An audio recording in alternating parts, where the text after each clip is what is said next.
गहरे और खौफनाक जंगल के दरमियान एक ऐसा राज छुपा था जिसे कोई नहीं जानता था। लोग कहते थे कि उस जंगल में सिर्फ दरख्त और जानवर नहीं, बल्कि किस्मत भी भटकती रहती है। इसी जंगल के करीब रहता था जुल्करनैन। तो आए शुरू करते हैं इस कहानी को। गांव के किनारे एक छोटा सा मिट्टी का घर था, जहां एक गरीब मगर ईमानदार लकड़हारा अपनी बूढ़ी माँ के साथ रहता था। उसका नाम जुल्करनैन था। हर सुबह वो फजर से पहले उठता, माँ के पाँव दबाता और फिर अपनी पुरानी कुल्हाड़ी लेकर जंगल चला जाता। मगर उस दिन जंगल कुछ अलग लग रहा था। हवा में अजीब सी खामोशी थी। जंगल में दाखिल होते ही जुल्करनैन को महसूस हुआ कि परिंदे भी चुप हैं। ना कोई आवाज, ना कोई हरकत। अचानक जमीन हल्की सी कंपी। जुल्करनैन रुक गया। आसमान पर एक बड़ा सा साया घूम रहा था। पहले उसने समझा शायद बाज होगा, लेकिन जब वो साया नीचे आया तो उसने देखा वो एक दहशतनाक बड़ा सांप था, जिसके पर सुनहरी थे। सांप दरख्त की मोटी शाख पर बैठ गया। उसकी आंखें नीली रोशनी से चमक रही थीं।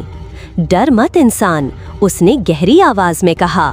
जुल्करनैन के हाथ से कुल्हाड़ी गिर गई।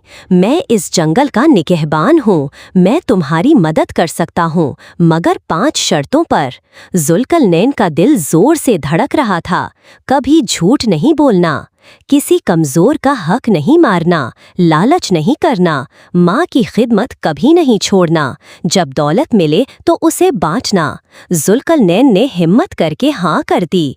अगले दिन एक ताजिर ने कहा, अगर तुम लकड़ी ज्यादा बता दो तो मैं ज्यादा पैसे दूंगा। जुल्करनैन ने मना कर दिया। वो कम पैसे लेकर घर लौट गया। उसने जंगल में एक जख्मी हिरन देखा। शिकारी उसे पकड़ने वाला था। जुल्करनैन ने शिकारी को रोका और हिरन को आज़ाद कर दिया। उसे जमीन पर एक सोने का सिक्का मिला। वो उसे रख सकता था, मगर जुल्करनैन ने गांव में ऐलान करके सिक्का वापस कर दिया।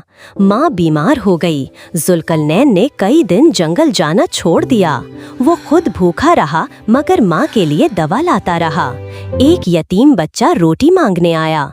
जुल्करनैन ने अपनी आखिरी रोटी भी दे दी। उस वक्त आसमान पर सुनहरी रोशनी चमकी। सांप बादलों से नीचे उतरा। जुल्करनैन, तुमने 5 शर्तें पूरी कर दीं। जुल्करनैन डर के बावजूद उसकी पुष्ट पर बैठ गया। सांप के पर फैले और वो दोनों आसमान में उड़ गए। छोटा होता गया,